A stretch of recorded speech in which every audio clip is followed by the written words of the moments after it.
Malgré la chaleur du jour, à l'âtre de sa tente, il leva les yeux et vit trois hommes. Il courut au devant d'eux, Abraham se forcément. Il dit Seigneur, si j'ai trouvé dans un désir, mon roi, passe-moi, loin de moi, Seigneur. Ne passe-moi, loin de ton bien-aimé. Bien qu'ils étaient trois, avant ma vie qu'un seul Seigneur. Bien qu'ils étaient trois, il n'appella qu'un seul Seigneur. Et qui sont les deux autres? Qui sont les deux autres? Ce sont les ailes du soleil qui amènent Dieu vers son peuple bien-aimé. Qui amènent Dieu vers son peuple racheté.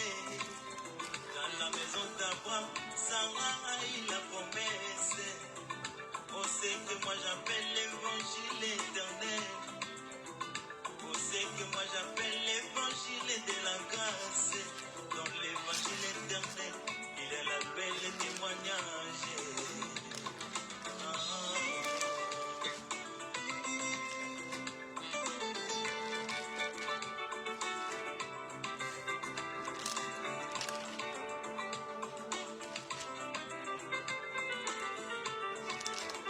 Pour entrer, oh mon Seigneur, à Jérusalem, il envoya des disciples, leur disant, allez au village, vous verrez un anneau attaché, détachez-les et amenez-le-moi.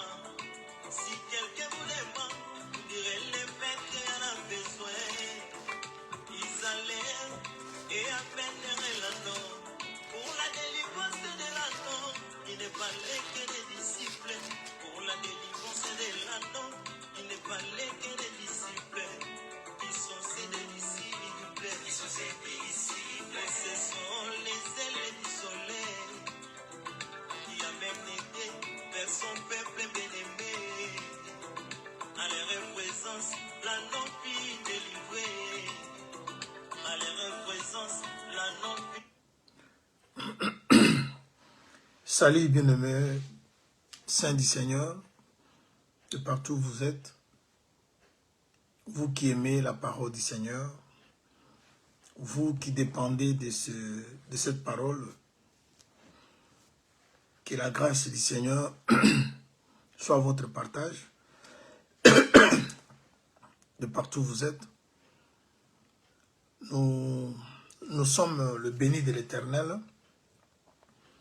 Le Seigneur nous a fait encore grâce d'être là, autour de sa table pour partager son repas. Nous bénissons également l'Éternel pour la force qu'il nous accorde dans ces programmes de prière que nous avons commencé depuis le dimanche passé, à 22 h. Aujourd'hui, nous sommes dans notre 7e jour, nous complétons une semaine. Nous prions à l'état des jeûnes, du matin au soir. Que Dieu bénisse tous ceux qui ont compris et le pourquoi de la prière et qui sont là avec nous. Le programme de la prière continue jusqu'au 30. Et si tu veux aussi te joindre à nous, la porte est toujours ouverte. Si tu as notre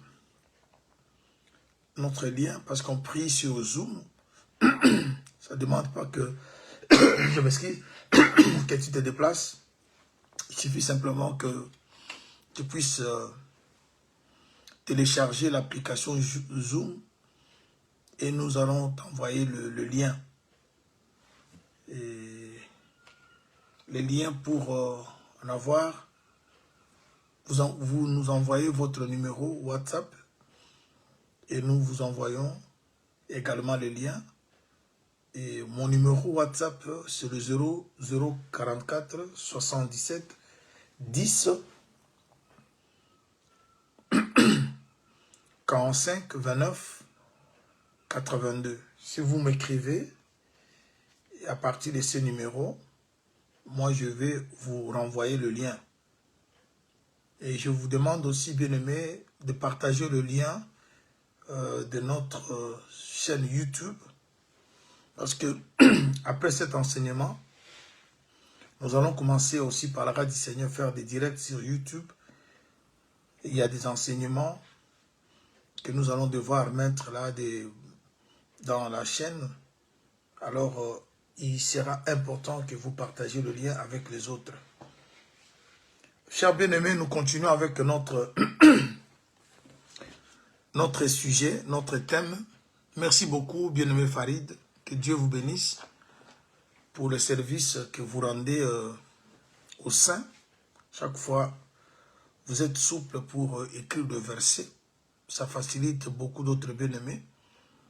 Et ainsi que le numéro pour que d'autres bien-aimés puissent le trouver. Alors, nous sommes dans le sujet concernant le salut. Le salut, c'est quelque chose de très important parce que, en fait, si Dieu, créateur de cieux et la terre, est venu dans le monde, c'est pour accorder le salut à ses enfants. Et c'est bien nous qui sommes ses enfants. Alors, le salut, comme nous l'avons déjà parlé dans beaucoup d'autres vidéos ou audios, était une promesse. Et vous allez voir aujourd'hui, nous allons parler sur l'investigation que les gens ont faite de recherche pour ces salis. Les salis que nous, des fois, nous nous amusons avec, étaient sujet de grandes recherches, des investigations. Pas n'importe quelle personne, des prophètes ont fait des investigations pour savoir beaucoup sur les salis. Et c'est ce que nous allons devoir, par la grâce du Seigneur, expliquer aujourd'hui. Alors, dans notre thème, d'après les Écritures que nous avons comme référence, 1 Thessaloniciens, chapitre 5, le verset 9, il est dit tout haut que nous ne sommes pas destinés à la colère. Mais par contre, nous sommes destinés à l'acquisition du salut. C'est-à-dire, la colère ici, d'après la pensée que le frère Paul a présentée, c'est le contraire du salut. Maintenant, le salut qui nous est destiné a 3 dimensions. Il a un seul salut, mais qui doit passer dans 3 étapes. Le salut accordé, le salut conservé et le salut accompli. Mais avant que le salut soit accordé, conservé, accompli, il a été promis. Et c'est là qui a permis maintenant que les gens commencent à faire des investigations parce que il y a une promesse qui était faite en ce qui concerne le salut. Mais avant que nous touchions notre sous-thème de ce matin, nous voulons rentrer un peu à ce que Dieu nous a parlé dans la semaine concernant les 3 noms hébreux, israélites et juifs. C'est très important que ces sujets soient bien compris et bien maîtrisés parce que ces sujets jouent un rôle important dans notre vie. Si on ne comprend pas pourquoi on est hébreu, il nous sera très difficile de savoir comment nous aligner ou marcher dans le principe élaboré, tracé par le Seigneur. Nous avons dit ceci, être hébreu, c'est être quelqu'un qui a quitté, qui a traversé, qui fait un voyage pour un objectif. Quitter, traverser, faire le voyage d'après ce que le Seigneur te dit. Et cela nous avons vu avec Abraham. Mais nous expliquons ça. Parce qu'Abraham n'est que la réalité de ce que nous avons vu depuis la création. Lorsqu'on parle de la terre, lorsqu'on parle d'Adam, Abraham est déjà là-dedans. Mais je prends Abraham simplement parce que c'est pour la première fois que les Écritures parlent de l'hébreu. Il a été appelé l'hébreu. Bien que lorsque nous rentrons dans les explications, l'hébreu existe avant même Adam parce que ce soit Adam, il était un hébreu quant à la prophétie, quant à la révélation. Que ce soit la terre qui sort des eaux, cette terre était aussi un hébreu dans la révélation, dans la prophétie. Mais si on veut rester dans la connaissance, on voit que c'est Adam qui fut le premier à être appelé hébreu. Mais avec la connaissance que nous avons des Écritures, Ecclésiaste 1:9, Ecclésiaste 3:15, ce qui est, a déjà été, ce qui est, c'est ce qui sera. Si Adam, plutôt Abraham, pouvait être appelé hébreu, c'est-à-dire il y a eu des Hébreux avant lui. À l'occurrence, Adam et la terre. Avec toutes les explications que les Écritures donnent, vous verrez que Adam était un hébreu. Lorsque Dieu le soutire de la poussière, Dieu amène la vapeur qui va mouiller la terre. C'est de l'eau. Quand Adam sort de cette eau, c'est aussi la traversée. Et une fois sorti, il reçoit le souffle de Dieu. Dieu le conduit dans les jardins. C'est-à-dire, Adam a fait un déplacement, un voyage. Et Adam sort de la poussière, mais la poussière avec laquelle on forme Adam sort de la terre. Cette terre, c'est celle qui était dans l'eau, informe et vide. Vous voyez? C'est-à-dire, la terre subit, connaît des campements. Si nous voulons parler de campement, on peut aussi commencer par la terre. Lorsque la terre était dans l'eau, cette eau, on explique que c'est l'Égypte. Lorsqu'Israël sort de l'Égypte, les campements commencent. Et vous verrez que cette terre qui était dans l'eau, c'est la même qui est sortie des eaux. Au troisième jour, était sec. On lui donne le nom de terre. C'est de cette terre-là qu'on prend une partie de poussière pour former Adam. C'est toujours la terre qui continue le campement. Et de la poussière sortie de la terre, Adam devient un corps, mais un corps sans vie. Le souffle de Dieu vient, il entre dans ses narines, devient un être vivant, une âme vivante. On le déplace, on le place dans l'Éden. C'est-à-dire, c'est ça déjà le campement. C'est ça déjà la marche. C'est aussi l'exode. C'est aussi être un hébreu. Vous voyez? C'est-à-dire, si on comprend qu'Abraham, c'est un hébreu, c'est-à-dire, le mot hébreu peut aussi être attribué à la terre, à Adam, d'après les explications soutenues par les Écritures quant à la prophétie ainsi que la révélation. Alors nous aussi, comme des personnes qui quittent le monde pour un voyage vers une destinée, nous devenons aussi hébreux, mais pas physiquement, nous sommes spirituels. Voilà pourquoi nous avons voulu comprendre la différence entre hébreux, israélites et juifs. Je serai court là-dessus parce qu'il y a beaucoup de choses à dire autour de notre sous-thème de ce matin, le salut investigué. Nous allons parler de l'investigation que les gens ont fait par rapport au salut. Mais avant que je puisse toucher le sous-thème d'aujourd'hui, permettez, chers bien-aimés, qu'on puisse rentrer un peu en arrière de ce que Dieu nous a parlé dans la semaine pour qu'on puisse bien avancer. Alors, le bré qui est Abraham nous fait savoir toute personne qui a la foi. Parce que c'est la foi qui a fait qu'Abraham sorte. En quittant sa patrie, son pays, le message à retenir là-dessus, c'est-à-dire Abraham a quitté la fausse adoration.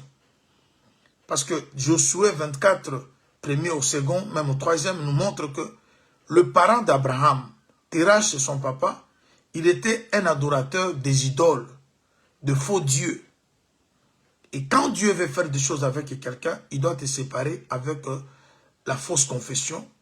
Parce qu'aujourd'hui, l'adoration, c'est aussi une mauvaise confession, comme aussi la bonne confession. Si vous confessez une bonne confession, vous êtes dans la vraie adoration.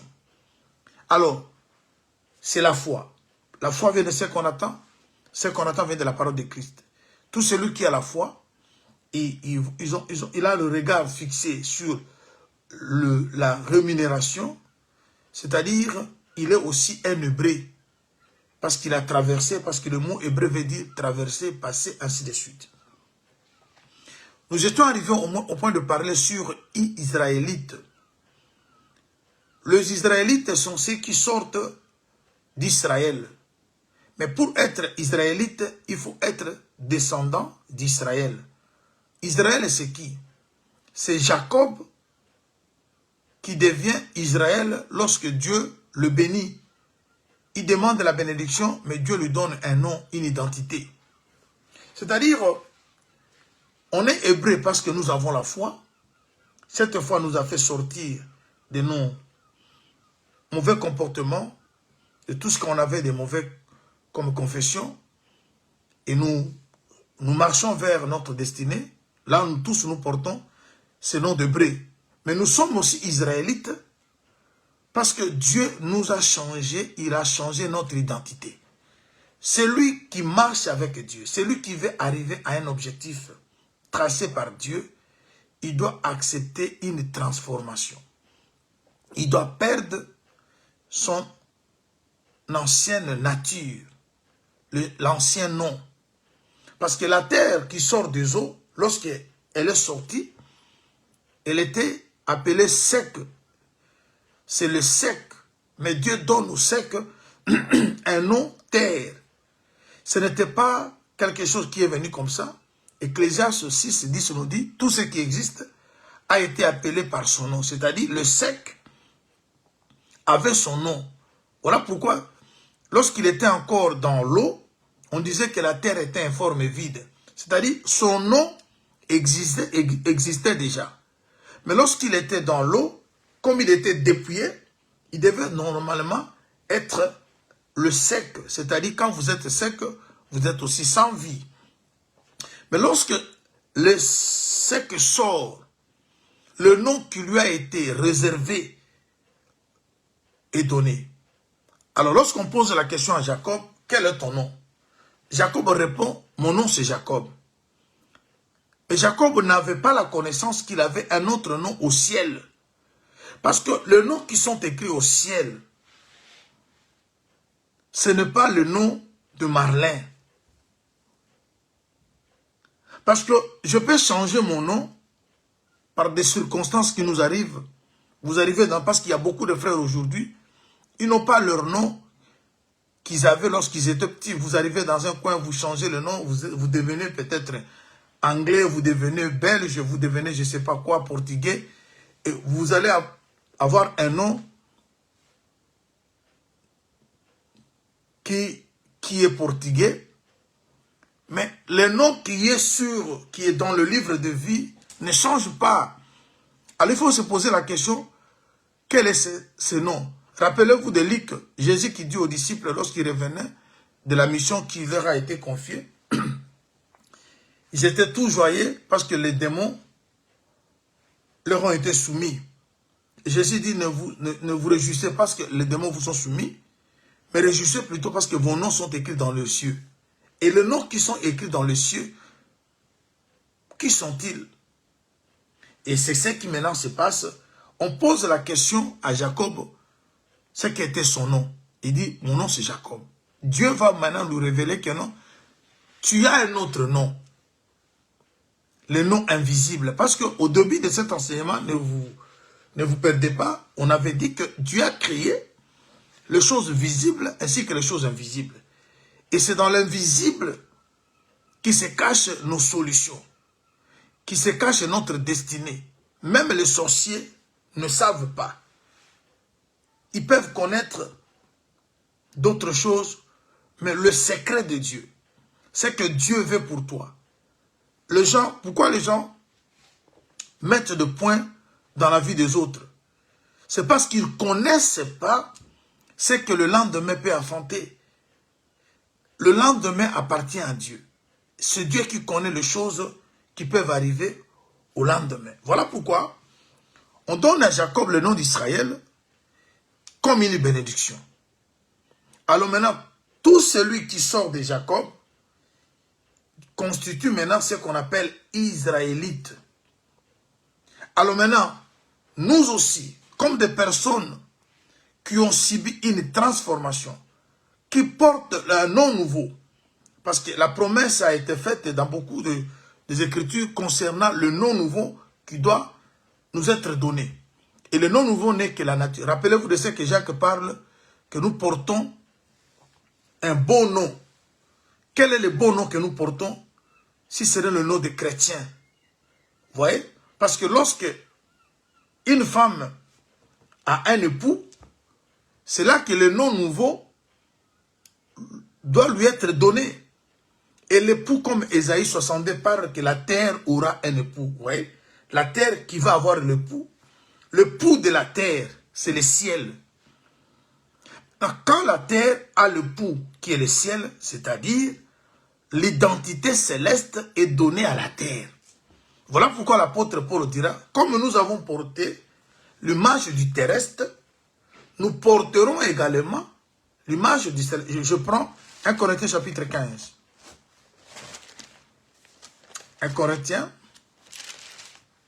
au chapitre 15. Voilà. 1 Corinthiens 15. L'apôtre Paul dit ceci.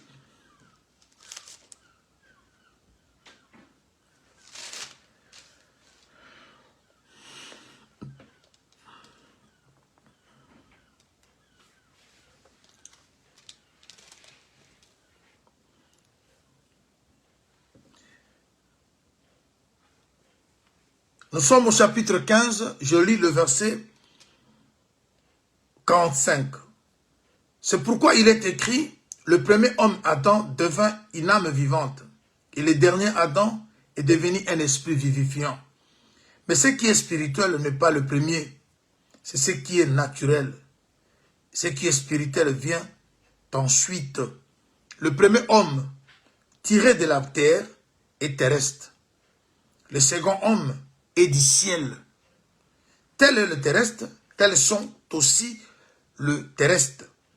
Tel est le céleste, tels sont aussi les célestes. De même que nous avons porté l'image du terrestre, nous porterons aussi l'image du céleste.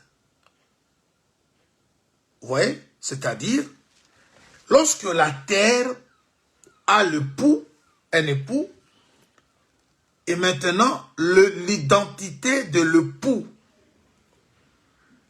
doit être donnée à la terre. Voilà pourquoi nous qui étions terrestres, nous allons devenir célestes. Alors, on est aussi israélites parce que le nom qu'on donne à Jacob, c'est le nom qui vient du ciel. C'est le nom qui change sa vie. C'est le nom bénédiction. Le nom est lié à une nature, à une identité. C'est-à-dire, on est hébreu parce que nous avons quitté le monde. Nous voyageons vers un objectif, vers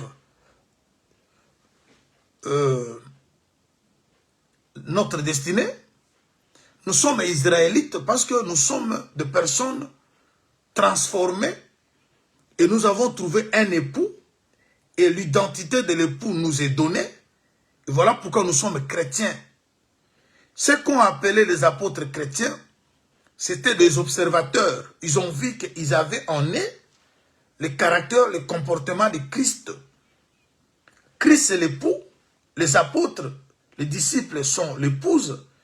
Et lorsqu'ils ont la vie du Seigneur, et cela a permis qu'ils soient appelés au nom de chrétiens. Et nous sommes également juifs. Pourquoi juifs? Je vous ai expliqué que les juifs sont ceux qui sortent du royaume de Juda. C'est-à-dire, tout juif est israélite, tout israélite est hébreu. Mais tout israélite n'est pas juif. Parce que pour être juif, il faut que tu sortes de la tribu de Juda. Et je vous ai montré comment cela s'est passé lorsque vous lisez 1 Roi chapitre 11, chapitre 12, chapitre 13. Israël s'est divisé en deux.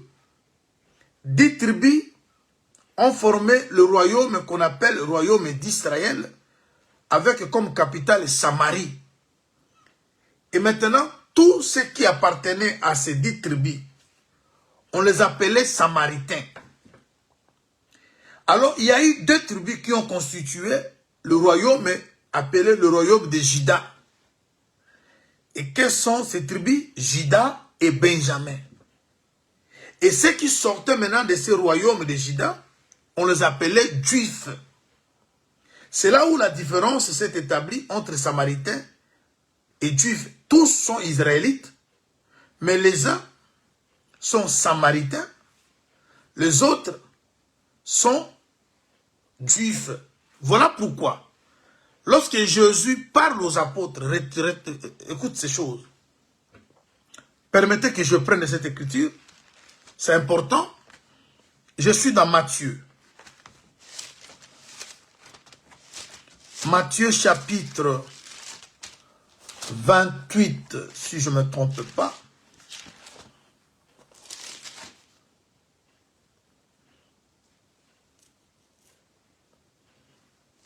Ou encore Actes. Je prends Actes chapitre 1. Je crois que ça doit être dans Actes 1.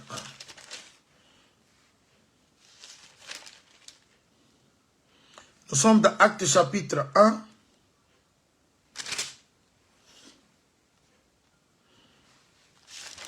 Le Seigneur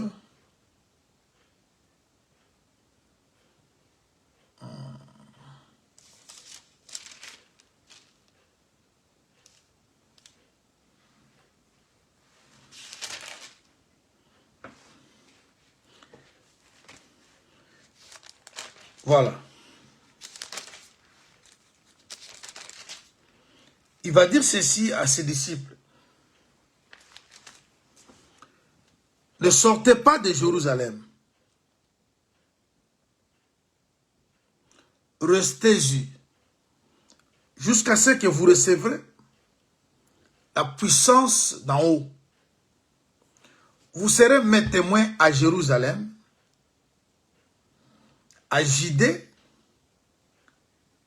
et à Samarie, et jusqu'aux extrémités de la terre. Or, Jérusalem, Judée, Samarie, c'est Israël. Mais pourquoi ils sont scindés en 3? Et on ajoute l'extrémité de la terre. Parce que le 3 l'a constitué Israël. Or, vous reconnaissez Israël aussi dans le chiffre 3. Ils étaient séparés, mais eux tous devaient écouter le témoin.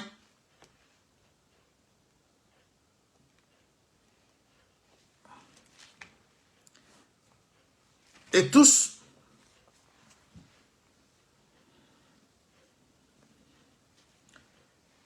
devez écouter le témoignage. Parce que lorsque les apôtres ont reçu l'évangile, ils étaient juifs, bien sûr, mais ils étaient des gens dans la grâce. Mais ils ne peuvent pas arriver aux extrémités, parce que l'extrémité de la terre, c'est nous les nations. L'évangile, avant de nous parvenir, il devait d'abord être prêché en Israël. Mais Israël, dans cette écriture, c'est Jérusalem, c'est Judée, c'est Samarie. Oui, merci beaucoup. Acte 1:8, merci.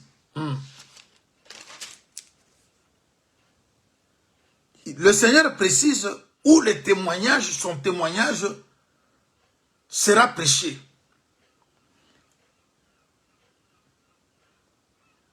Jérusalem, dans toute la Judée et dans la Samarie, et jusqu'aux extrémités de la terre. Et vous allez maintenant remarquer que les extrémités de la terre, c'est les nations. Parce que lorsque la reine de Séba arrive, on dit qu'elle venait des extrémités de la terre. Nous qui venons avec des questions, parce qu'elle était une Éthiopienne, déjà être Éthiopienne, c'est être nation. C'est ça, extrémité de la terre. On est tous sous la terre. Mais la terre qui était d'abord avantagée, plutôt qu'on avait plutôt donné de l'avantage, c'était la terre de Troie, Jérusalem, Judée et Samarie. Le Troie là constitue Israël. C'est aussi la loi, le psaume et les prophètes. Mais il y a maintenant une autre aussi qui est l'extrémité de la terre. Parce que nous tous, nous sommes la terre. Mais il y a une terre qui est visitée avant l'autre. C'est Israël. Mais Israël, il est Jérusalem, il est Samarie et Judée. Maintenant, extrémité de la terre, c'est là où l'évangile doit aussi arriver, c'est nous. Alors, je suis parti là-bas simplement pour qu'on comprenne une chose. Alors, Israël est divisé en deux, mais c'est Israël. Mais tout Israélite n'est pas Juda, n'est pas juif. Les juifs sont israélites, mais tout Israélite n'est pas juif. Pourquoi les juifs sont israélites? Parce qu'ils sont aussi sortis d'Israël. Parce que Juda et Benjamin sont aussi le fils d'Israël. Mais les autres frères de Juda et Benjamin ne sont pas Juda. Voilà pourquoi, lorsqu'on parle maintenant des Juifs, ce sont ceux qui sortent de Juda. Maintenant, Juda, c'est qui? Parce que lorsqu'Abraham sort, quitte Mésopotamie, il abandonne la fausse adoration. Juda, c'est le symbole de l'adoration. Quand Israël s'est installé dans la terre promise, Dieu choisit Juda comme la tribu où le temple devait être construit.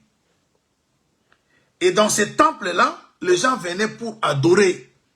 C'est ainsi, Psaume 114 nous parle lorsqu'Israël est sorti de l'Égypte, a quitté le peuple barbare, Israël au grand complet. Tout Israël est devenu le domaine de Dieu. On ne refuse pas aux autres tribus d'Israël l'appartenance à Dieu. Mais la différence qui est placée dans ça, on dit que et tous étaient domaine de Dieu, mais Juda seul était le sanctuaire de Dieu. Alors, lorsqu'ils se sont séparés, le sanctuaire est resté à Juda. Roboam, il a pris le contrôle de ces deux tribus. Jéroboam lui a pris le contrôle des 10 tribus. Bien qu'ils s'étaient séparés, mais les enfants de Dieu appartenaient aux 10 tribus, partaient toujours adorer à Jérusalem. Je vais dire quelque chose avant qu'on puisse prendre notre sujet de ce matin.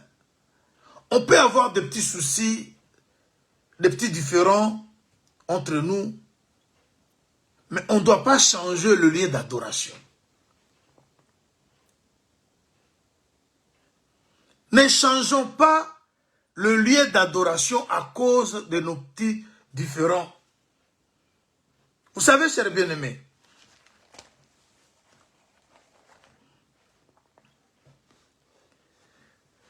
lorsque les enfants d'Israël, des 10 tribus, se rendaient à Jérusalem pour l'adoration, Jéroboam, qui était le roi, il a dit, si ces gens continuent à traverser, leur cœur reviendront à Roboam.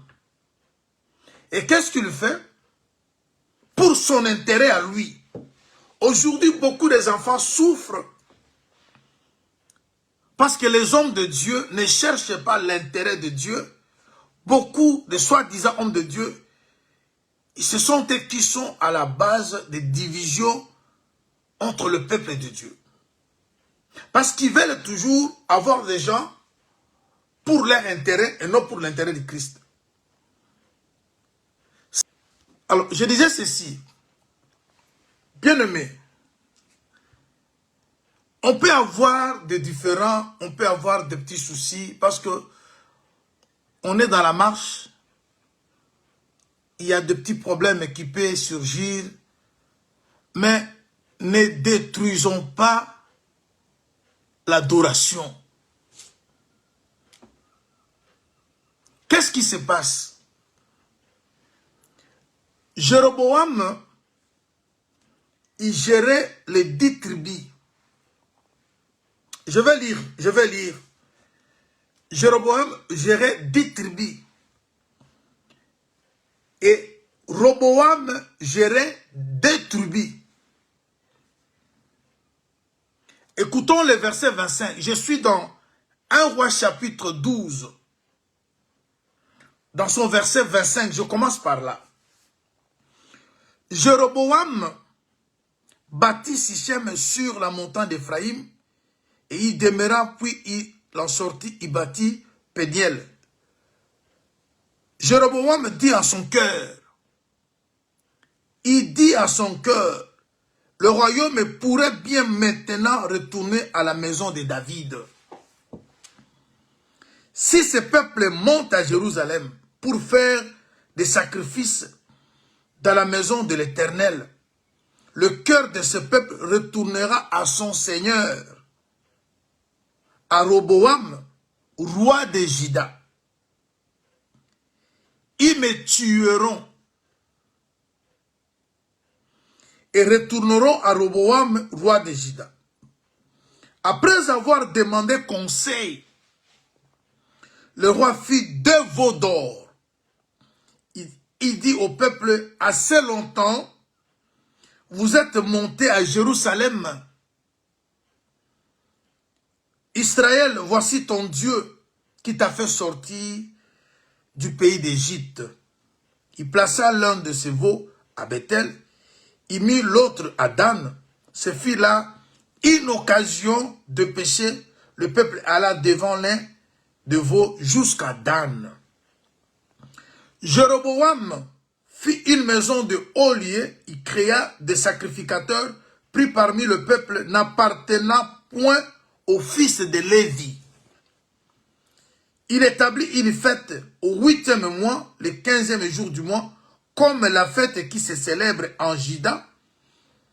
Il offrit des sacrifices sur l'autel.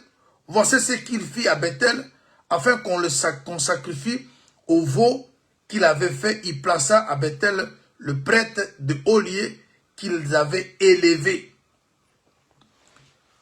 Vous voyez ce qui s'arrive, ce qui arrive plutôt. Bien-aimés, cette guerre-là, on doit la bannir. Si vraiment on sert Dieu avec l'idée d'aller au ciel, si vraiment on sert Dieu pour que ce peuple que Dieu a mis à notre disposition pour lui prêcher la parole, soit aussi au ciel, on doit faire attention à ces choses. Ici, vous avez vu, le peuple connaissait où est la maison de Dieu. Le peuple savait que le royaume, d'après la prophétie, était donné à la maison de David, pas ailleurs.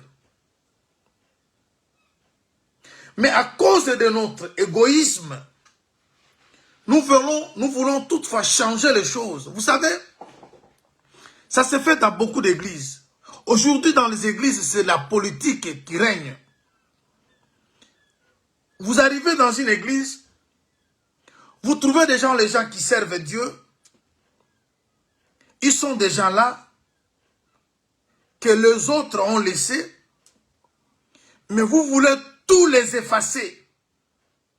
Vous voulez mettre les gens de confiance, pour vous dire que les gens de confiance, même des personnes qui n'ont pas qualité. C'est ce que Jéroboam a fait. Il a pris ceux qui n'étaient pas Lévi. Il a établi des sacrificateurs, mais qui ne sortaient pas de Lévi. Et le souci, c'était quoi? Il dit que si ce peuple continue à aller toujours à Jérusalem, adorer Dieu dans son lieu choisi, ils finiront par donner leur cœur à Dieu. Et ils vont s'attacher à Roboam.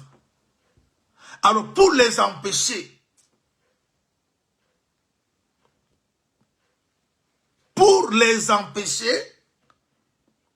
il faut déjà créer un autre lieu d'adoration ici. Il faut mettre des serviteurs ici. Il faut qu'on crée une autre fête.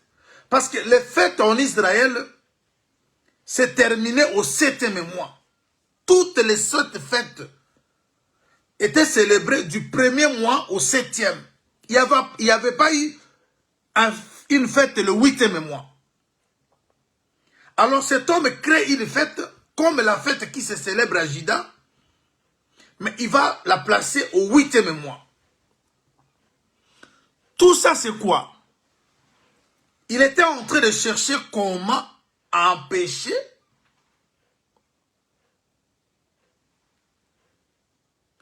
les enfants de Dieu de faire la vraie adoration.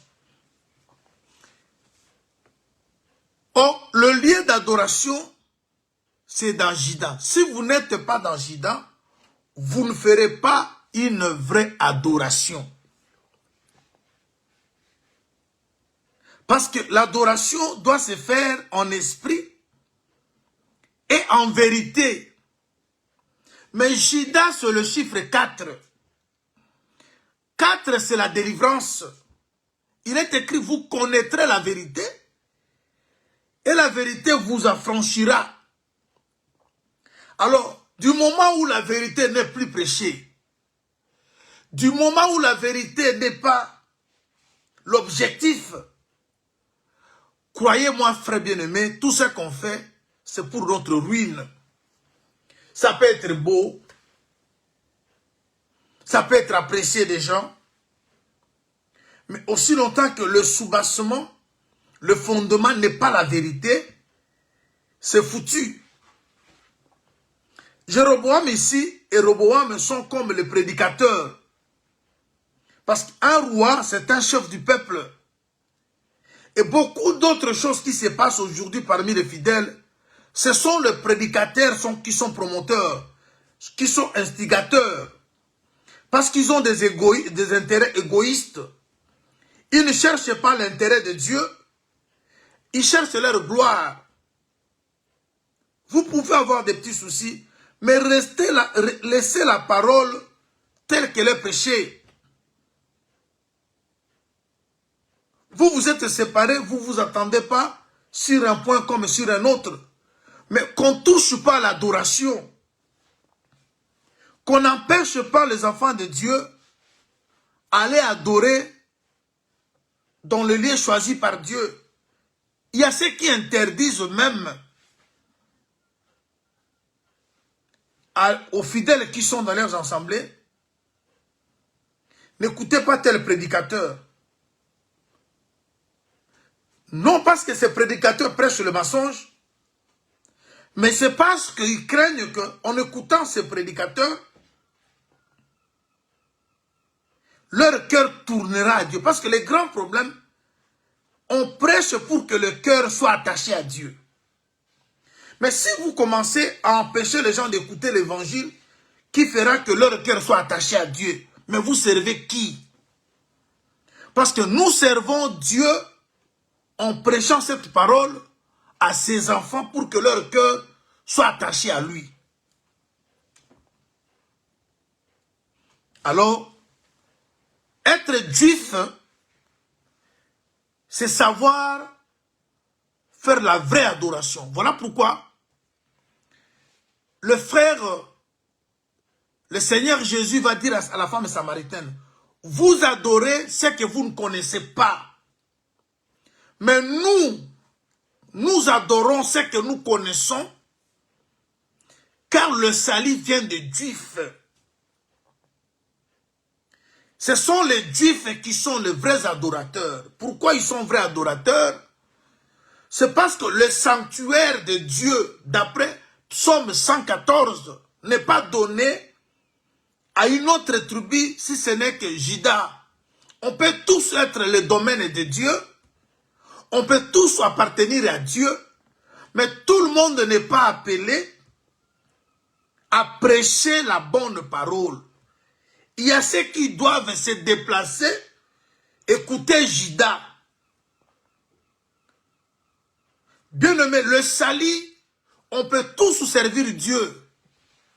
Mais nous tous ne sommes pas... Voilà pourquoi quand Jésus vient dans Ésaïe 8, 14, Jésus se présente comme un sanctuaire.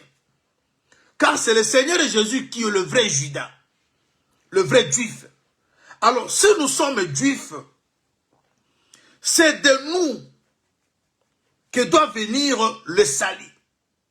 Les gens qui sont tout autour de nous, qui sont aussi enfants de Dieu, mais ils doivent aussi être éclairés par nous. Parce que le salut, le changement, doit venir des Juifs. Alors, nous sommes Juifs parce que le Seigneur a fait de nous son sanctuaire. Il habite Juda. Et quand Dieu habite Juda, les gens doivent se déplacer de partout pour venir adorer Dieu à Juda. Alors si tu es Juda, c'est-à-dire tu as maintenant la supériorité. Tu as une vie qui doit éclairer les autres. N'avez-vous pas lu? Lorsque le Seigneur parla à travers le prophète Ésaïe, en ce qui concerne le salut qui doit venir, il dit quoi? Permettez que je vous lise cette écriture, c'est très important. Ésaïe 62, il dit ceci, au chapitre 62, je disais, pour l'amour de Sion, je suis au premier verset, je ne me tairai point. Pour l'amour de Jérusalem, je ne prendrai point de repos jusqu'à ce que son salut, le salut de Jérusalem, paraisse comme l'aurore. Jérusalem, c'est Juda. Et sa délivrance est comme un flambeau qui s'allume. Alors, les nations verront ton salut. C'est-à-dire, comme le salut vient de Juda, Juda c'est Jérusalem, les gens de l'entour verront le salut. Le salut doit d'abord être vu en nous. Tout ce qui est salut doit d'abord être vu en nous. Les gens qui sont tout autour de nous doivent voir le salut en nous. Il dit, alors les nations verront ton salut et tout le roi ta gloire. C'est-à-dire, le salut doit venir des Juifs, veut dire des personnes qui sont devenues sanctuaires de Dieu. Ils doivent éclairer les autres. Ils doivent amener les autres à la vraie adoration, au bon comportement. Nous devons pousser les gens à servir le vrai Dieu. Voilà pourquoi, même les gens qui ne sont pas avec nous, ils doivent suivre notre adoration. Ils doivent quitter Samarie, venir adorer là où il y a le vrai Dieu. Bien-aimé, le vrai Dieu ne se cache pas. Il faut que le gens de la famille, il faut que les camarades, il faut que les voisins, les collègues voient en toi le salut. Parce que le salut passe par le juif. Qui est juif, c'est celui qui est du royaume appelé Juda, où il y a la vraie adoration. Où on respecte les choses. Où on ne donne pas à n'importe qui le rôle du ministre. Jéroboam, pour la gloire, il peut donner à n'importe qui le rôle du sacrificateur. Mais dans Juda, on respecte. Le sacrificateur doit venir de Lévi. Ceux qui sont à Juda, ils savent que le royaume a été donné à David. Mais quand les gens veulent que le royaume ne soit pris dans la maison de David, parce que la clé, la richesse que nous cherchons, laisse-moi dire quelque chose avant de toucher notre soutien. Vous savez, je vous ai parlé il y a 2 jours passés sur Saoul qui devient roi. Mais on lui donne l'épaule comme la part. Pourquoi on a-t-il donné à Saoul l'épaule? Lui qui cherchait les ânesses. Je vais dire à quelqu'un, tout ce que nous cherchons, pour le trouver, il faut ouvrir une porte. Parce que la solution que tu cherches existe. C'est que tout et chacun de nous cherche existe. Parce qu'on donne à celui qui demande. C'est-à-dire, ce que vous demandez, Dieu en a. Celui qui cherche trouve. C'est-à-dire, ce que vous cherchez existe. On ouvre à celui qui frappe. C'est-à-dire, il y a quelqu'un qui écoute le cri, les lamentations de tous ceux qui prient pour qu'ils voient une solution. Mais la question qu'on se pose, pourquoi l'épaule était-il donnée à Saoul? Lorsque vous prenez Ésaïe chapitre 22, à partir du verset 20 au verset 22, on nous fait savoir qu'il y aura quelqu'un qui aura sur son épaule la clé de la maison de David. Les choses que vous cherchez appartiennent à David. Les choses que vous cherchez, c'est dans la maison de David. Mais si vous refusez que le royaume soit à David, comment pourrez-vous trouver solution à vos problèmes? Parce que la clé, ce n'est pas la maison de Lévi. La clé, c'est la clé de la maison de David. Il faut que cette clé soit donnée qu'à David. Voilà pourquoi le véritable David, qui est le véritable juif et Jésus-Christ, parce qu'il s'agit de lui, tout ce que vous cherchez comme nous cherchons est dans sa maison, est dans son royaume. Voilà pourquoi il nous a été dit dans Matthieu 6, 33, qu'on cherche premièrement le royaume et la justice de Dieu. Toutes les choses sont dans le royaume, toutes les choses sont dans la justice de Dieu. Et pour ouvrir cette porte, on a la clé sur l'épaule. Et l'épaule, C'est pour parler seulement de la croix transportée par le Seigneur et que cette croix a ouvert toutes les portes. J'ai dit à tout le monde, il n'existe pas une situation qui dépasse la puissance de l'œuvre de la croix. Voilà pourquoi l'apôtre Paul dans Romains 8 dit, s'il n'a pas épargné son fils et qu'il l'a livré pour nous, comment ne nous donnera-t-il pas toutes choses avec lui? Cela veut dire que la croix a ouvert la porte et de la mort pour que les morts sortent de sépulcre. La croix ouvre la porte pour qu'on quitte la pauvreté. Oui, bien-aimé. Et c'est ça, le Paul. Alors, si vous refusez que l'adoration soit faite à Juda, si vous refusez que le royaume revienne à Juda, à David, si vous refusez que le cœur de personnes qui sont dans votre localité soit donné à Dieu, alors qui donnera à ce peuple-là la solution? Parce qu'il faut que la solution vienne du Seigneur. Mais vous prêchez un évangile qui éloigne le cœur des gens de Dieu. Et ces gens demandent à Dieu, la Bible dit, pour comment invoqueront-ils le nom du Seigneur s'ils n'ont pas cru? Il faut d'abord croire à ces dieux-là. Alors beaucoup de prédicateurs aujourd'hui, ils sont à la base des échecs des enfants de Dieu parce qu'ils éloignent le cœur des gens à Dieu et ils forment les gens comme des fan clubs. Les gens sont là, ils soutiennent les bêtises des hommes de Dieu soi-disant au lieu de soutenir la parole de Dieu. Ils voient comment l'homme de Dieu cherche à se positionner. C'est ce que Jéroboam a fait. Il a pris des personnes qui ne sont pas, qui n'ont ni l'eau, ni part. Il leur a donné de responsabilités. Ça se passe dans beaucoup d'églises.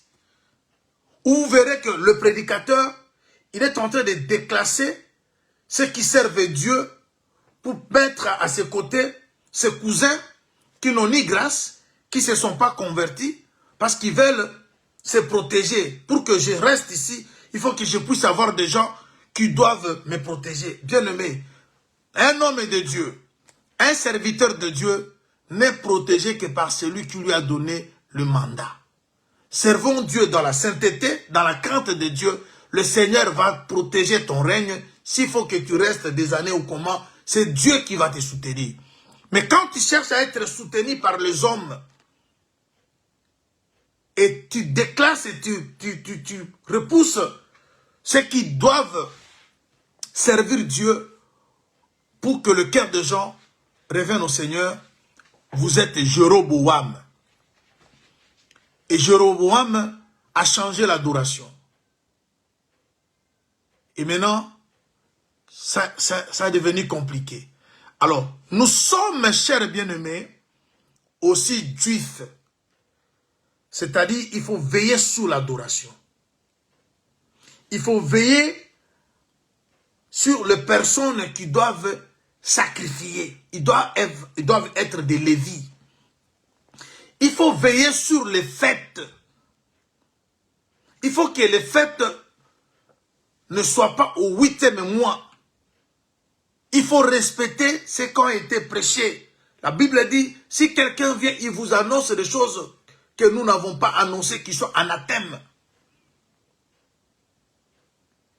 Déjà quand Jéroboam place une fête comme celle qui se célèbre en Jérusalem, mais le 8e jour, le 8e mois, c'est déjà aller au-delà de ce qui est écrit. Parce que les solennités devaient se célébrer dans les 7 premiers mois. Alors ça se passe dans beaucoup d'églises. Vous verrez des choses que les prédicateurs créent. Quand vous cherchez ces choses dans les Écritures, ça n'existe pas. Surtout cette histoire des paniers. Vous allez voir dans l'église, des paniers, quand vous entrez comme ça, déjà vous voyez le panier, le nombre de paniers qui sont devant. Vous allez déjà comprendre qu'ici, c'est le business. Il commence à vous expliquer, ça c'est les paniers pour des gens qui jouent au piano, ça c'est les paniers pour... Mais comment, bien aimé? Retournons dans les Écritures. D'où sont venues toutes ces choses-là? Parce que ça devient une affaire où les gens viennent que pour l'argent.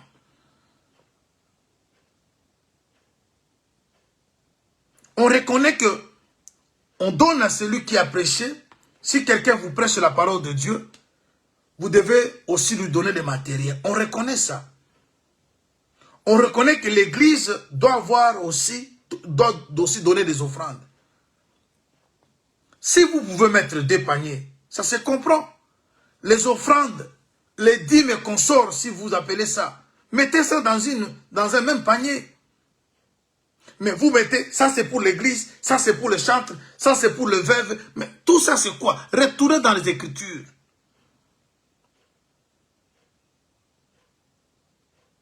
On trouve des couleurs des paniers devant, mais on comprend déjà qu'ici, il y a quelque chose. Alors il faut maintenant chercher des personnes qui soutiennent ça. Alors, tous ceux qui s'opposent à ça vont être virés. Jéroboam. Ils vont commencer à établir de fêtes, contrairement aux fêtes qui se célèbrent en Israël. Parce que les choses... Alors, ça c'était important. L'adoration, c'est des Juifs. C'est de nous que doit venir la vraie adoration. On est juifs parce que nous faisons une vraie adoration. Nous sommes israélites parce que nous avons subi une transformation et nous portons une identité nouvelle. Nous sommes également hébreux parce que nous avons quitté et nous sommes en train de faire un voyage vers une destinée. C'était vraiment important que je puisse un peu rester là. Alors, chers bien-aimés, comme vous avez vu dans notre... le sous-thème, nous voulons parler de l'investigation du salut. Le salut, bien aimé, ce n'est pas quelque chose à prendre dans la légèreté. Je vous lis une écriture, je sais qu'on ne saura pas tout exploiter aujourd'hui. Et nous sommes là, nous prions Dieu que la force nous soit toujours donnée comme la promesse a été faite de prêcher tous les jours jusqu'au 30. Parce qu'on continue la prière, on enseigne chaque matin et on aura toujours le temps de vous parler de choses merveilleuses de la part du Seigneur. Mais écoutons au moins ce que le Seigneur parle à travers son serviteur. Parce que c'est vraiment important qu'on vous dise ces choses. Je suis dans 1 Pierre chapitre 1. 1 Pierre au chapitre 1.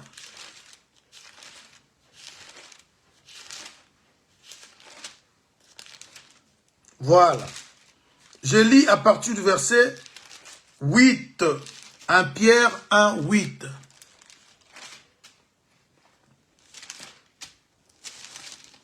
Voilà.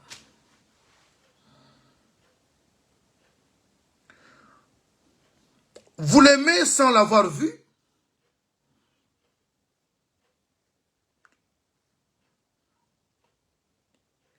Vous croyez en lui sans le voir encore, mais vous réjouissant d'une joie merveilleuse et glorieuse, parce que vous obtiendrez le salut de vos âmes pour prix de votre foi. Le salut des âmes a comme prix la foi.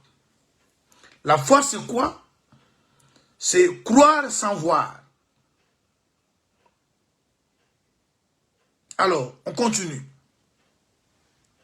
Les prophètes qui ont prophétisé touchant la grâce qui vous était réservée ont fait de ce salut l'objet de leurs recherches et de leurs investigations.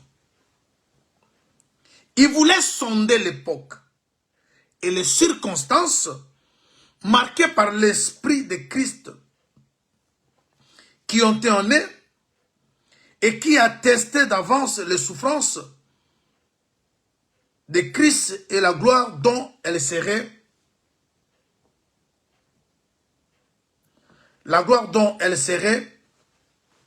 suivie. Il leur fit révéler que ce n'était pas pour eux-mêmes, mais pour vous,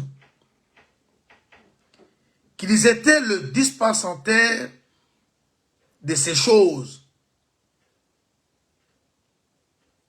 et qui vous ont annoncé maintenant ceux qui ont prêché l'évangile par le Saint-Esprit envoyé du ciel, dans lesquels les anges désirent plonger leur regard.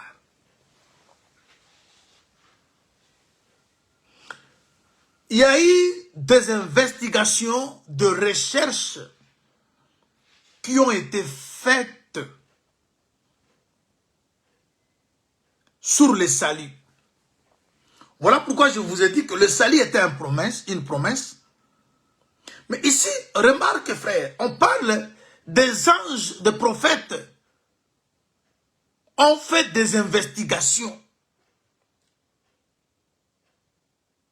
Parce qu'ils ont prophétisé touchant la grâce. Dans la prophétie des prophètes, la grâce était annoncée. Mais les prophètes ont compris que de cette grâce, quelque chose va sortir de la grâce. Maintenant, ils commençaient à faire des investigations de recherche pour savoir l'époque de l'accomplissement de ces choses. J'aime ça.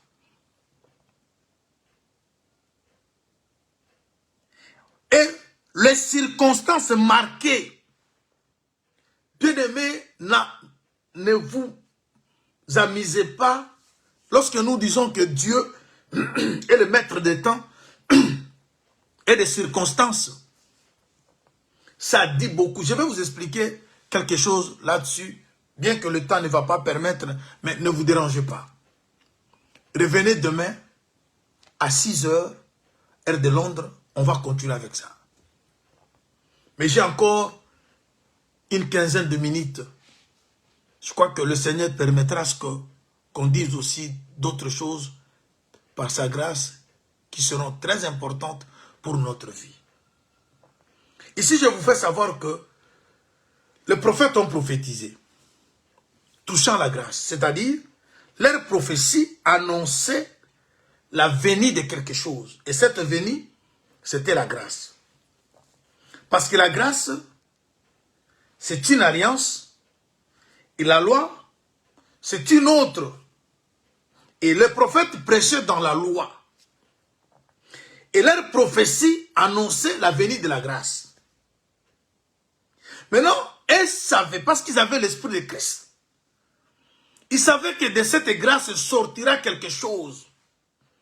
Et la chose en question qui devait sortir de la grâce, c'est bien le salut. Parce que la grâce nous a amené que le salut. Je prends un témoin qui le dit vraiment très clairement. C'est le frère Paul. Lorsqu'il va écrire à Tite, au chapitre 2 de Tite, dans son verset 11, le frère Paul dit ceci. Grâce de Dieu, source de salut pour tous les hommes. C'est-à-dire, avant qu'on parle du salut, il faut d'abord qu'on ait la grâce. C'est de la grâce que sort le salut. Alors les prophètes avaient vu le salut caché dans la grâce. Mais malheureusement pour eux, le temps de la grâce n'avait pas encore débuté. C'était difficile que le salut soit manifeste. Et ils commençaient maintenant à faire des investigations concernant l'époque et les circonstances. Or, pour qu'il y ait une époque, à la lumière des Écritures, Il faut qu'il y ait la présence des luminaires. Sans la lumière, sans le soleil, sans la lune, sans les étoiles, on ne peut pas parler du temps. On ne peut pas parler de l'époque, des jours comme de l'année. Aussi longtemps que le soleil de la justice ne s'était pas révélé, c'était difficile de connaître l'époque. Permettez que je vous lise une écriture. C'est très, très important ces choses et très approfondi. Je suis dans Genèse, dans son chapitre 1er, au verset 14. C'est là où on nous parle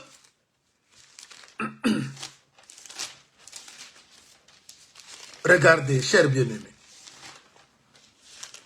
Chapitre 1er, le verset 14. Dieu dit qu'il y ait des luminaires dans l'étendue du ciel pour séparer le jour d'avec la nuit. Que ce soit des signes pour marquer les époques, le jour ainsi que les années.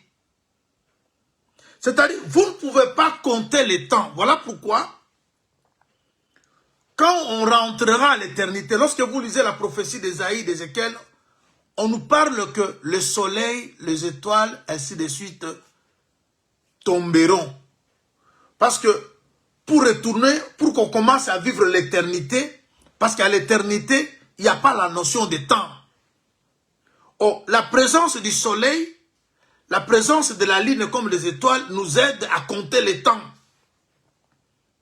Voilà pourquoi à l'éternité, on n'aura plus besoin du soleil, ni de la lune, ni des étoiles, parce que si ces choses existent, le temps sera là. Mais l'éternité, le temps n'est pas compté.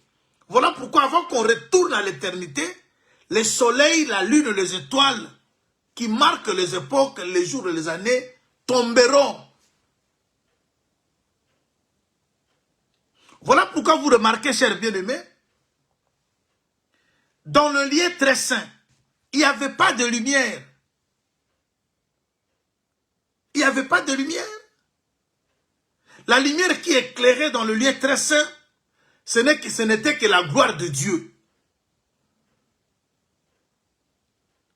Mais les choses que vous cherchez, les choses que nous cherchons, sont cachées dans le lieu très saint.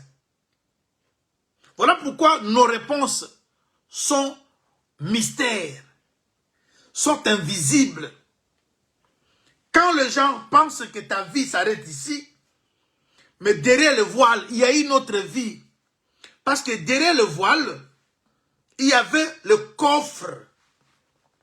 Un coffre dans lequel il y avait un vase d'or.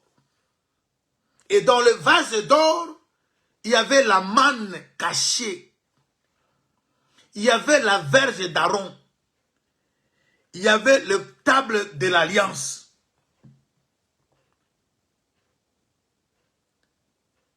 L'alliance que Dieu a faite à son peuple n'est pas sur cette terre. Voilà pourquoi les gens peuvent te combattre dans le physique. Mais ta bénédiction est spirituelle. Ta bénédiction est invisible. Est cachée dans le coffre où Dieu vient se placer sur le propitiatoire.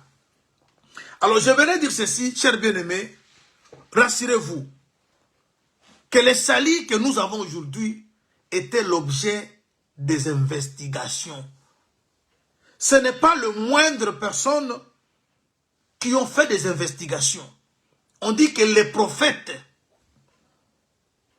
quand vous lisez la Bible, vous verrez, vous voyez ce que le prophète était. Mais ils n'ont pas pu savoir ce qui était réellement le mystère du salut. Une autre écriture pour terminer, je crois qu'on va continuer. Matthieu 13, dans le verset 17, dit ceci. Matthieu 13, je suis au verset 17. Le Seigneur il dit, j'aime ce que le Seigneur dit. Je suis dans Matthieu 13, 17. Oh, c'est merveilleux. Le Seigneur dit, je suis au verset 17.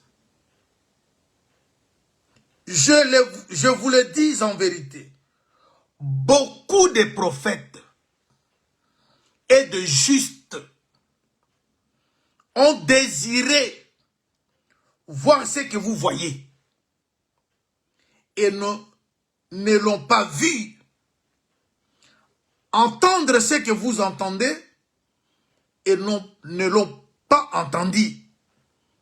Vous donc, écoutez ce qui signifie la parabole du semeur. Ici, le Seigneur parle de voir, le Seigneur parle aussi d'entendre. Ces deux verbes qui constituent des temps sont employés en un seul temps.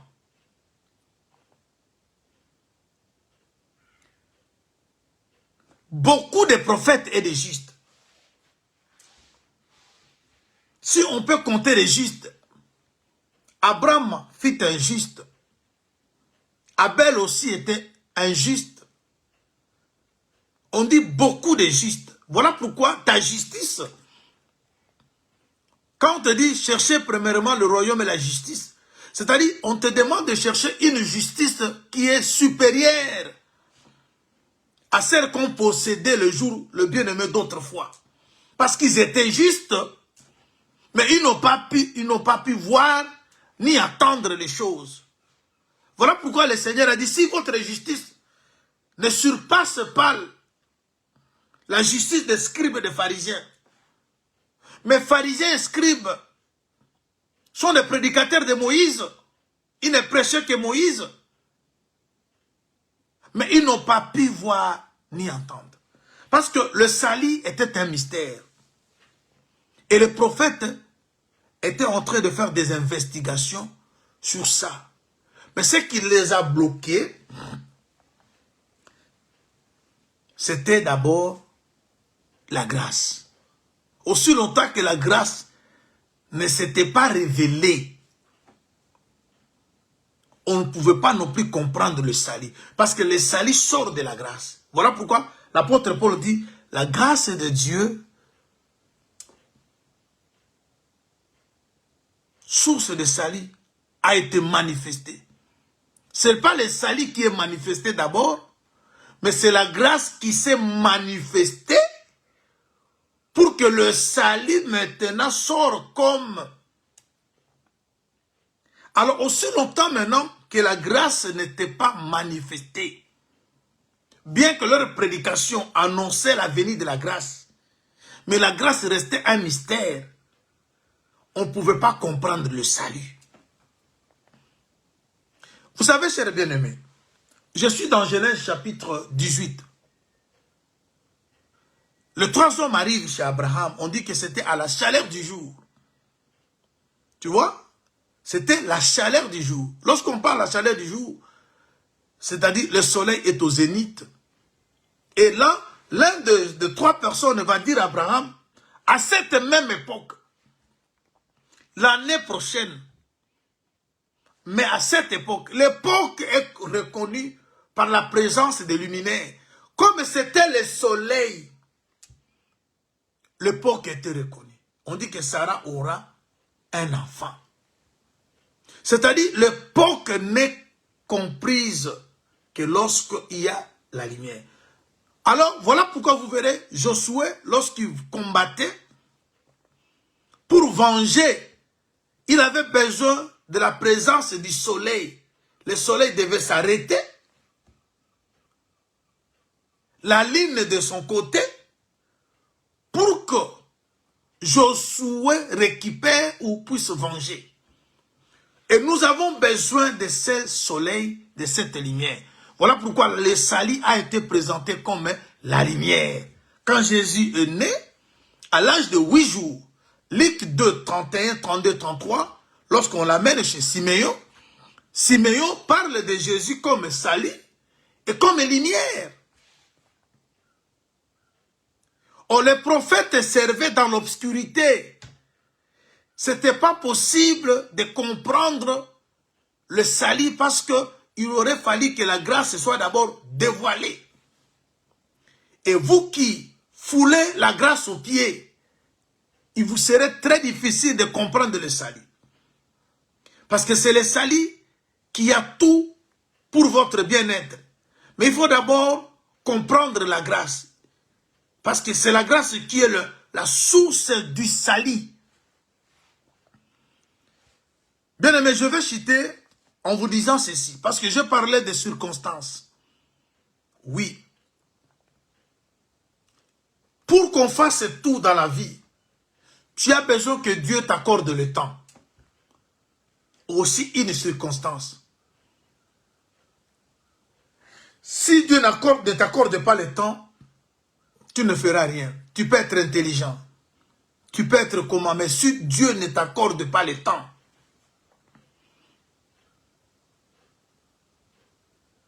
je vous promets là de prêcher demain. Mais si le temps, Dieu ne m'accorde pas ce temps-là, je ne vous prêcherai pas. Je prends une écriture. Alors il faut aussi savoir saisir les opportunités que le Seigneur vous donne. Je prends Ecclésiaste.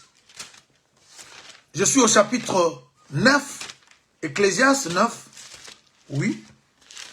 Ecclésiaste chapitre 9. Le verset 11, je crois. Ok.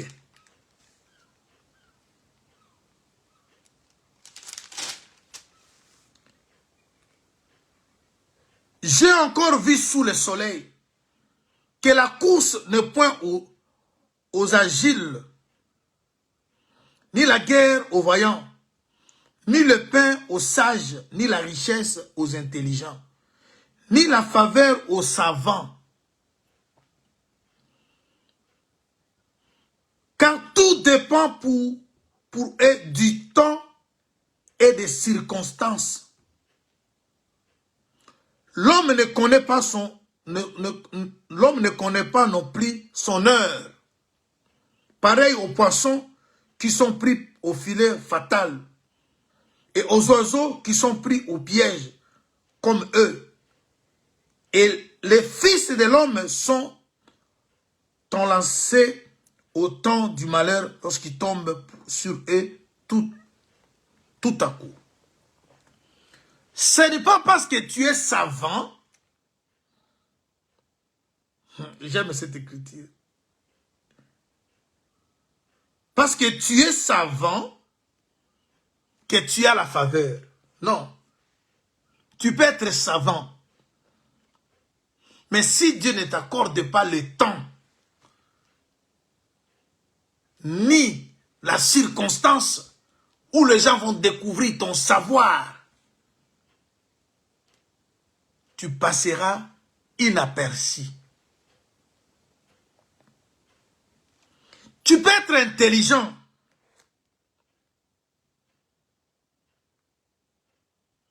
Ce n'est pas parce que tu es intelligent que tu vas réussir. Il faut qu'il y ait le temps. Il faut que Dieu t'accorde le temps.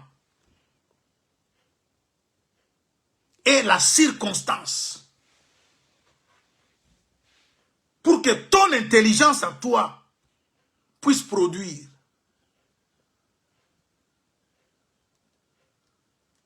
Oh, c'est beau. Tu peux aussi être sage. Mais ce n'est pas parce que tu es sage que tu auras du pain. Il faut que le temps te soit donné, ainsi que la circonstance. Et également, tu peux aussi être un homme fort. Ce n'est pas parce que tu es fort que tu vas remporter dans une guerre. Parce que l'ennemi peut te surprendre. Parce qu'on parle ici au verset 12 que l'homme ne connaît pas non plus son heure. Pareil aux poissons qui sont pris au filet fatal. Tu peux être fort, mais tu perds. Parce qu'on t'a pris.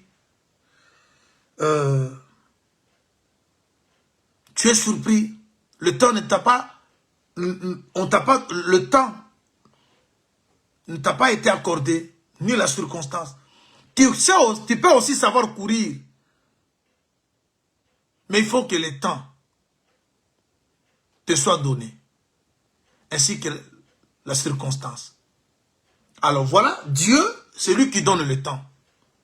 S'il suspend le soleil pour toi, il veut te faire du bien. Quand tu te réveilles, bénis Dieu, il t'a donné le temps.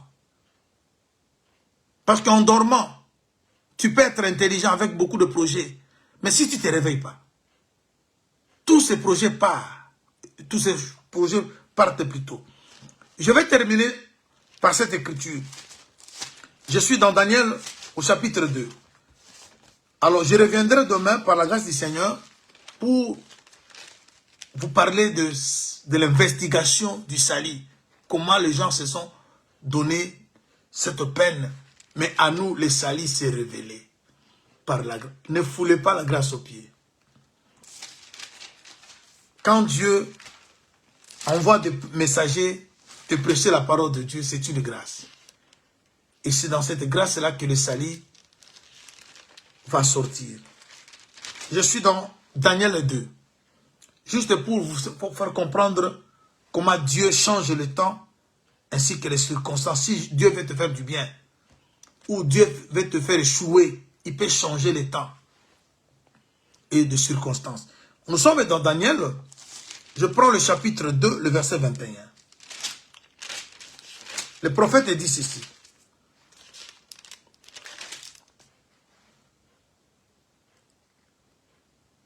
Je commence au verset 20. Daniel prit la parole et dit, béni soit le nom de Dieu d'éternité en éternité. À lui appartiennent la sagesse et la force. C'est lui qui change les temps et les circonstances,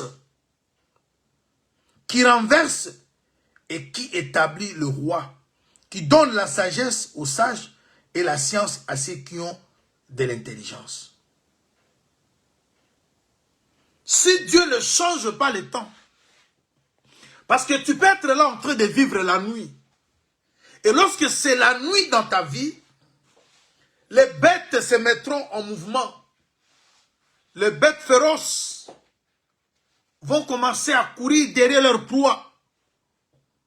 Et quand Dieu veut te faire du bien, il change le temps. Lorsqu'il y a nuit, Dieu amène le jour. Et une fois que le jour vient, les animaux se retirent. J'aime ça. Les gens qui te poursuivent pour te faire du mal, Dieu peut changer le temps.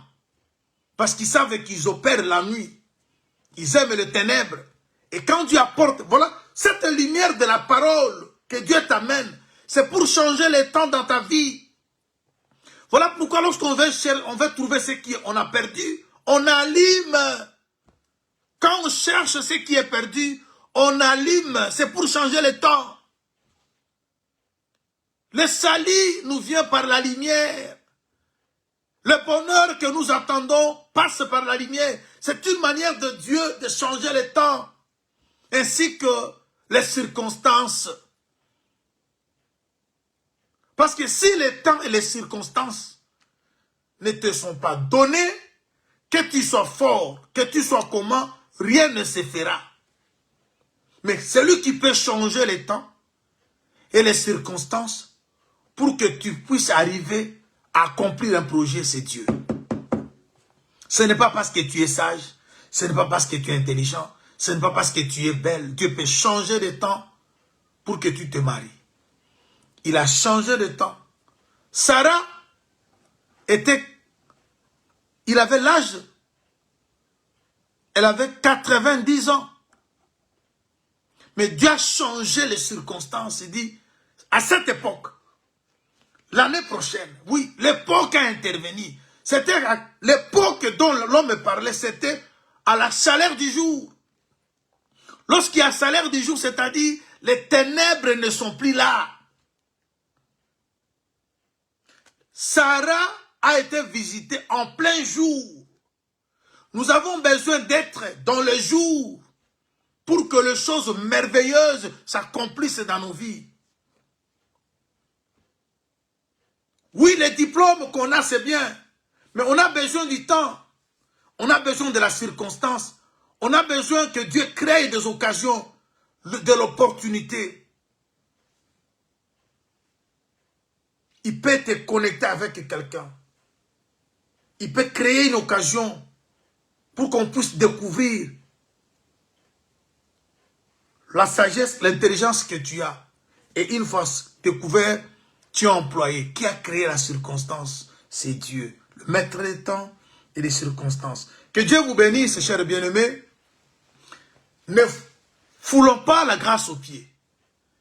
Parce que la grâce, lorsqu'elle est révélée, le salut sort. Sans la grâce, on n'a pas le salut. C'est la grâce qui est la source du salut. Mais il faut que cette grâce soit comprise. Que Dieu te bénisse. Tu es béni. Les choses qui t'est données aujourd'hui, beaucoup ont fait des recherches sur ça. Je reviendrai là-dessus demain, par la grâce du Seigneur. Si Dieu crée encore des circonstances et nous accorde le temps demain, on parlera de ça. Sinon, bien-aimé, on ne sait pas comment dire quelque chose si le temps et la circonstance ne nous est pas donné. Soyez bénis là où vous êtes. Que cette parole change tout dans vos vies. Que les circonstances se créent. Oui. Que le temps te soit donné. Que le soleil suspend sa course. Que la lune de même jusqu'à ce que tu vas te venger. Jusqu'à ce que tu vas prendre ce qui te revient. Laisse que Dieu suspende le soleil et la lune pour te donner le temps de combattre, pour te donner le temps de récupérer. Et ce soleil et cette lune qui est suspendue, c'est au ciel. Oui, il faut que vous soyez connectés au ciel parce qu'ils ne sont pas suspendus ailleurs. Ils sont suspendus au ciel. Oh, le ciel, c'est un trône. Et le trône fait partie du royaume. Cherchons d'abord le royaume et la justice. Parce qu'il faut que notre justice dépasse la justice de ceux-là. Bien qu'ils étaient justes, mais ils n'ont pas vu ce que nous voyons. Ils n'ont pas entendu ce que nous entendons. Ils étaient justes. Mais que notre justice dépasse la leur. Soyez bénis. Que le dimanche soit merveilleux là où vous êtes. Que tout ce que vous allez faire dans cette journée soit accompagné de la grâce du Seigneur qui est la source du salut. Que la bonté du Seigneur soit le partage de vos foyers. Demeurez bénis, vous qui êtes en prière, que le Seigneur continue à vous fortifier. On se retrouve à 22 h pour la marche. On continue richement bénis, que les merveilleuses choses demeurent en vous au nom de Jésus-Christ. Que cette année ne s'achève pas sans que vous voyez la bonté ou les bontés de l'Éternel se renouveler dans vos vies. Au nom de Jésus-Christ. Demeurez bénis. Que cette parole change tout dans vos vies.